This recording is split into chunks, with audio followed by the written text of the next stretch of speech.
Episode kali ini kita akan berbincang santai dengan Ibu Hajah Aas Hasanah. Beliau adalah seorang tokoh perempuan inspiratif di Kabupaten Kuningan, dan juga beliau akan menceritakan dan mengenang tentang tokoh pembangunan di Kabupaten Kuningan, yaitu Bapak Mashud Wisnu Saputra. Ya, tokoh Kabupaten Kuningan itu banyak ya. Salah satunya Bapak Dr. Andes Mashud Wisnu Saputra ya. Beliau adalah pituin orang Kuningan ya, asli orang Kuningan.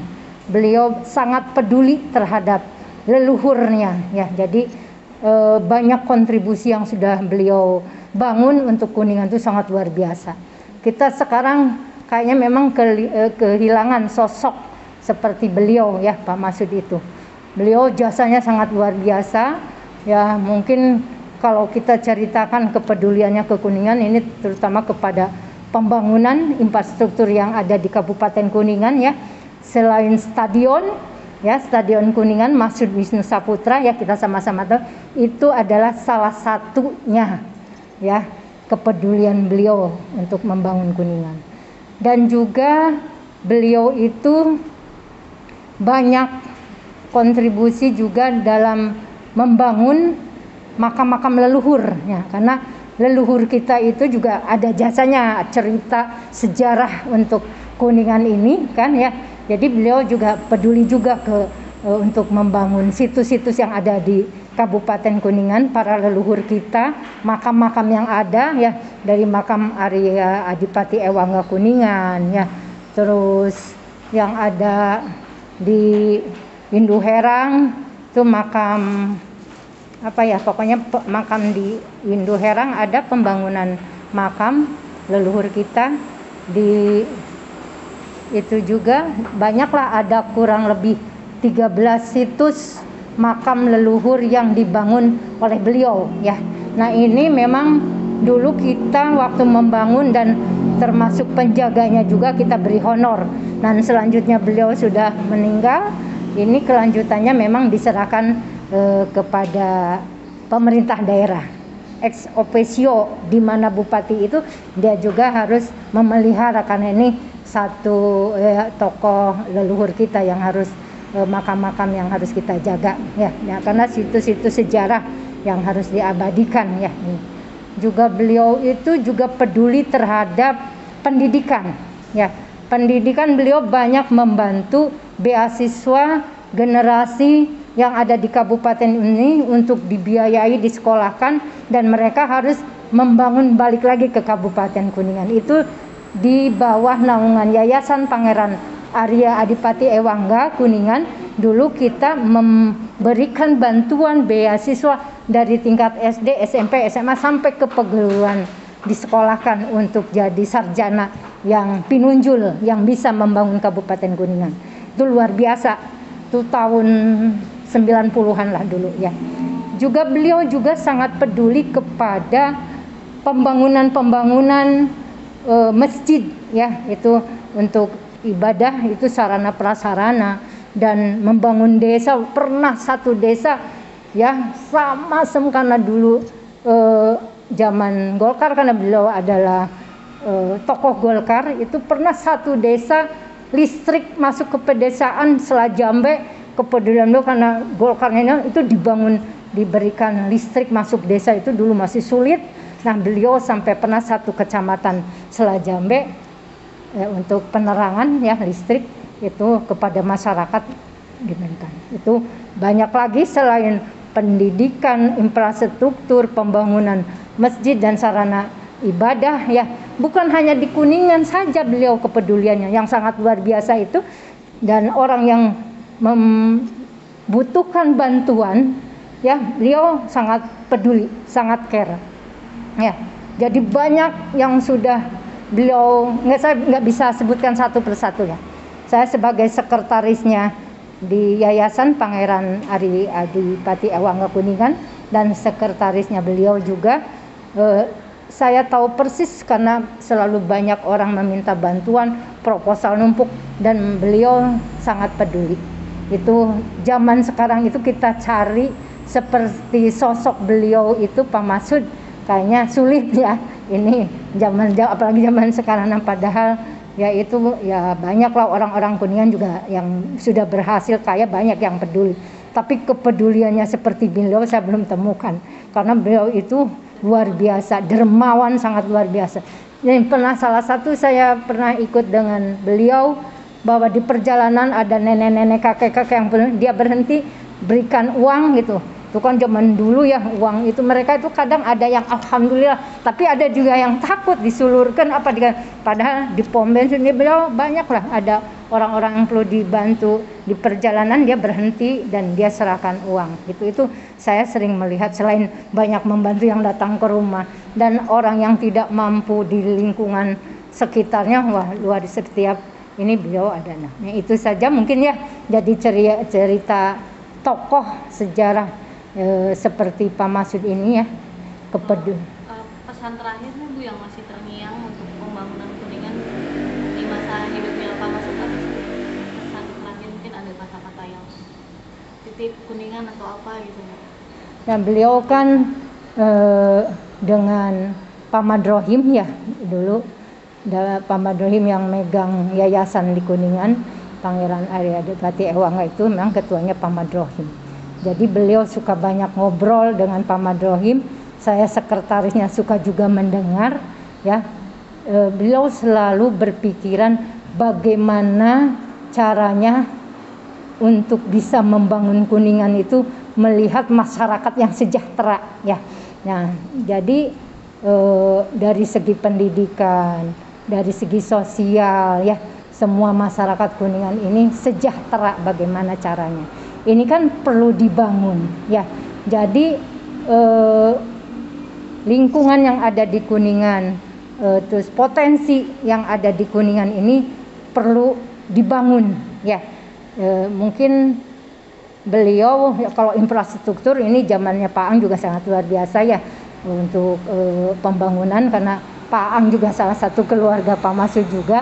Saya juga sering mendengar juga ya, Pak Masud dengan Pak Ang, dengan Pak Madrohim ngobrol gitu kan. Bu Uce masih juga keluarganya itu ya suka berbicara bagaimana Kuningan ke depan ya.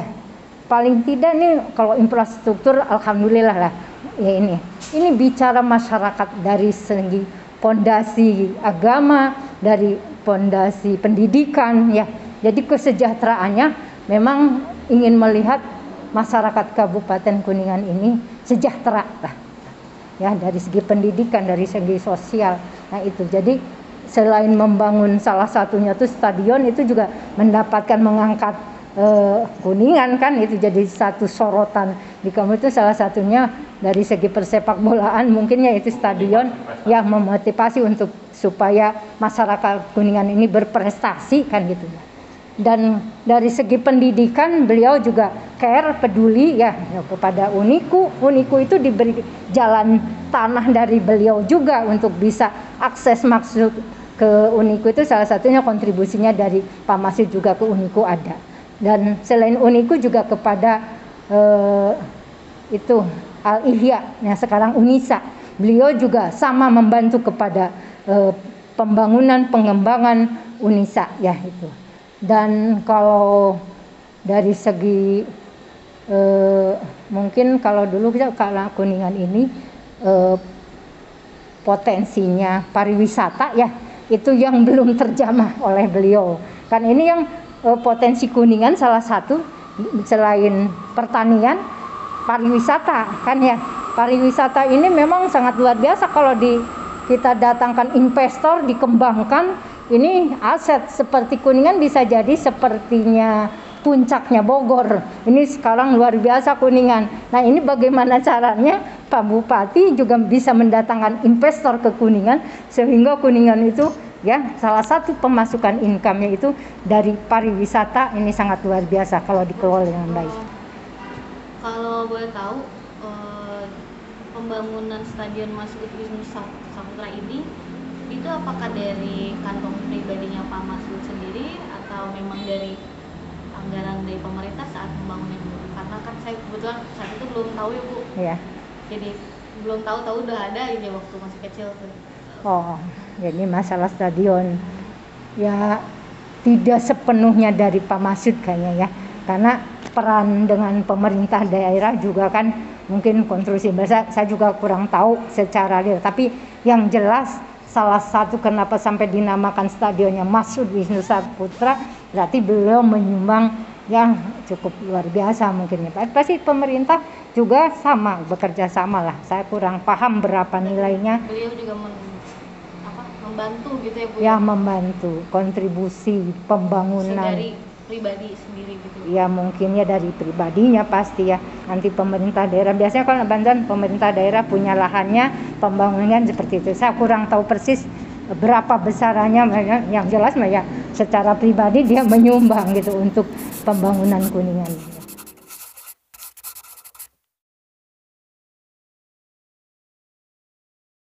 Karena beliau disebut kasepuhan, tokoh ya, terus kepedulian sangat luar biasa itu untuk disengkasaan fasilitasnya semua Pak Masud bangun gitu. Bukan hanya fasilitasnya, dulu kalau beliau datang itu santunan ke sekitar lingkungan beliau ya sangat terutama ya. Beasiswa juga ya dari SD, kebetulan kalau beasiswa saya terjun langsung menangani, jadi kita menginformasikan barangkali ada anak-anak yang butuh bantuan, punya kelebihan, pinunjul ya, bisa dibantu disekolahkan ya, setiap bulannya ditanggung gitu ya. Untuk keluarganya semua juga beliau bantu di lingkungan Sengkahan ya. Jadi memang beliau tidak tinggal di Sengkahan hari-harinya kan, beliau di Jakarta, di Bogor. Nah kalau beliau datang ke lemburnya ke Sengkahan, bagi-bagi uang itu, wah kalau ini ngumpulkan anak-anak, orang-orang yang tidak mampu padahal dibagi-bagi uang semua gitu. Kalau beliau datang itu ya. Lebih dekat juga dengan anak-anak kecil juga. Iya, anak-anak kecil sampai antri baris panjang. Itu saya juga ikut ngebagi-bagikan uang gitu lah. Kayaknya satu kebahagiaan itu bisa memberi dan membantu. Saya juga bercita-cita kalau ingin seperti beliau ya, banyak uang. Waktu saya terjun di politik, kalau kita sosialisasi ke lapangan, lihat orang yang tidak mampu, kita juga kan bahagia banget bagi-bagi uang ya, dengan ikhlas ridho gitu. Beliau itu lakukan, bukan hanya di Sengkahan, di Kuningan, dimanapun beliau, di Bogor juga sama, suka ngumpulin orang-orang bagi-bagi, di Kebon Juruk juga, di Jakarta sama. Jadi itu contoh yang patut kita teladani ya. Jadi kalau kita sudah mampu punya berbagi, kan ada 2,5% itu hak milik orang lain, dan beliau sudah lakukan lebih dari 2,5%, beliau bantu-bantu seperti itu. Iya, sesama. Ini satu permasalahan yang kita sedang hadapi.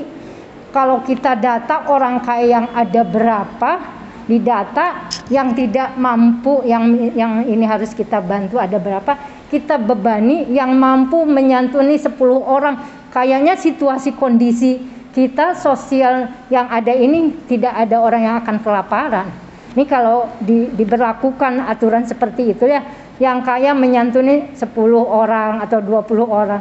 Nanti yang mampunya sedang-sedang atau cukup 2 orang gitu ya. Kepedulian yang harus kita bangun ini dengan situasi kondisi seperti ini bisa tercover permasalahan yang ada ya.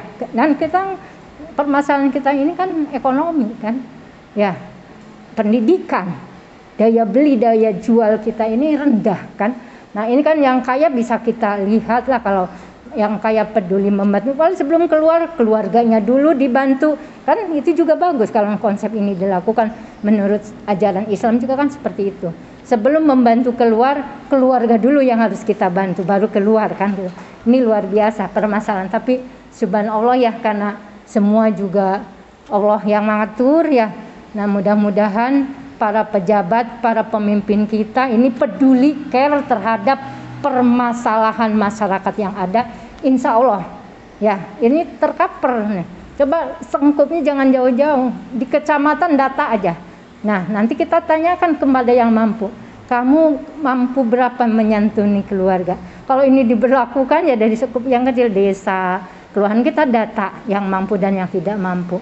Pasti yang namanya orang ingin berbuat baik pasti ada, apalagi yang orang banyak bersodakoh, rezekinya akan terus bertambah. Nah ini dibutuhkan kepedulian, membangun naluri kepedulian sosialnya harus dibangun. Kata-kata bijak atau kata-kata mutiara atau quote-nya Yang sangat Ibu mendalam tentang beliau ya Pak Masud, itu baligesan ngajadi. Jadinya kalau kita sudah sukses jadi jama benghar, kudu ingat ke daerah sendiri untuk membangun, untuk peduli, untuk berbagi. Yang Ibu ingat gitu ya. Jadi ingat kalau kita sukses berhasil, ingat ke lembur. Banyak orang di kampung, banyak orang di lembur yang harus dibantu, atau desa butuh bantuan pembangunan. Jadi itu. Tapi kalau kita data nih, orang-orang Kuningan yang sukses di Jakarta sangat luar biasa. Banyak orang Kuningan yang sukses di luar ini. Dan dulu Pak Masud mengundang para sukses di kota untuk memperhatikan Kuningan ya Bu? Ya pernah. Ya pernah, beliau juga mendata masyarakat Kuningan di luar Kuningan yang sukses, didata dan membuat perkumpulan untuk peduli membangun. Ya kalau hari-hari jadi seperti ini kan beliau suka pada diundang, itu biasanya ada himpunan persatuan orang-orang Kuningan, ada di luar Kuningan, di Jakarta ada. Ya intinya kita berharap bahwa Kuningan ini ya dalam konteks pembangunannya tidak tertinggal dari kabupaten desa lain, masyarakatnya aman, sejahtera, kondusif. Ya kalau Kuningan tuh saya sangat-sangat nyaman di Kuningan tuh ya, kondusif, daya beli, daya jual, daya ini juga orang-orang Kuningan tuh konsumtif gayanya udah luar biasa, konsumtif. Dan gaya dari segi pendidikan, dari segi kesehatan, dari lingkungannya udah di Kuningan tuh paling nyaman ya. Ya daya jual, daya belinya. Terima kasih Bu. Ya terima kasih sama-sama. Untuk Budayaan dalam rangka kelestarian para makam leluhur yang ada. Ya memang dulu awalnya memang sebelum itu kan didata informasi dari Mabadisi, ada situs pembangunan sejarah yang harus dibangun.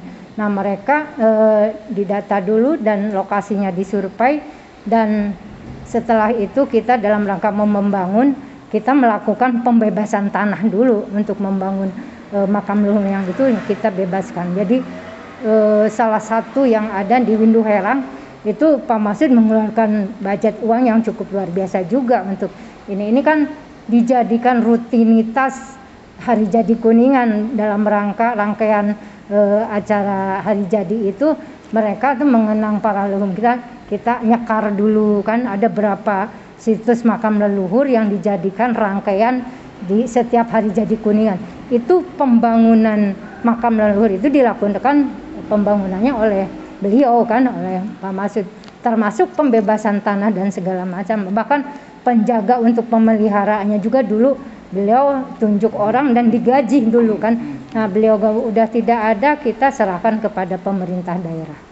Nah Duka sekarang di bawah naungan dinas pariwisata atau dinas pendidikan, saya tidak tahu ya.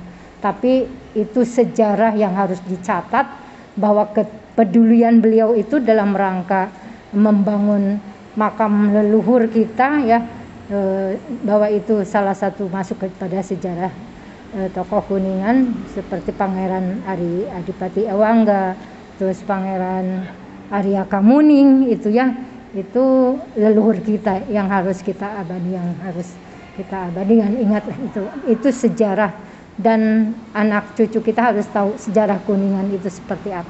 Itu biasanya di hari jadi dibacakan sejarah singkat Kuningan ya, dan itu anak-anak sekarang ya, anak milenial sekarang tidak tahu kan ya sejarah Kuningan, kronologisnya seperti apa kan gitu kan. Ini yang harus mungkin untuk guru-guru sejarah Kuningan khususnya, harus supaya anak-anak kita, milenial kita yang ada. Jadi mata ajar wajib sih sejarah daerah sendirinya mah.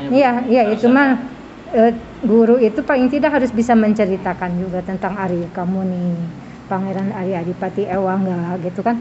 Paling tidak mereka tahulah sejarah Kuningan. Nah ini yang harus dikembangkan di lingkup kabupaten kita, supaya anak generasi milenial penerus kita tahu sejarah tentang Kuningan, harus tahu ya, harus tahu. Dari sisi yayasan sendiri berarti terbuka bermitra dengan siapapun untuk sama-sama mengelola atau melestarikan ya Bu? Iya, melestarikan, harus dilestarikan. Dulu pernah dicetak buku sejarah Kuningan dan kita bagi-bagikan ke sekolah-sekolah dulu. Sekarang mungkin sudah tidak ada. Dulu pernah kita yayasan melakukan mencetak ya sejarah Kuningan itu, kita sebar ke sekolah-sekolah ya.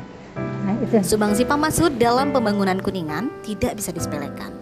Pak Masud telah menghibahkan seluas 171,3 hektar tanahnya yang berlokasi di Desa Padabenghar untuk kepentingan Kebun Raya Kuningan. Selain itu, Pak Masud juga telah membangun gedung serbaguna di Komplek Kodim 0615 Kuningan, yakni Masjid Al-Mashud.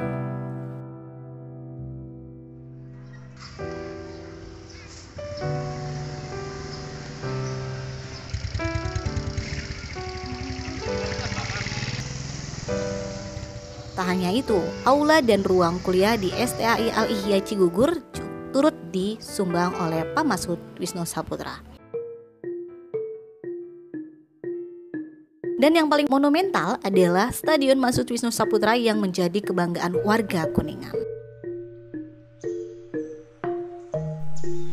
Demikian mengenang tokoh pembangunan Kabupaten Kuningan, Masud Wisnu Saputra. Semoga bisa menginspirasi kita semua untuk membangun terus Kabupaten Kuningan hingga Kuningan menjadi maju dalam pembangunan dan juga menumbuhkan kecintaan kita terhadap Kabupaten Kuningan, lembur urang tuit. Assalamualaikum warahmatullahi wabarakatuh.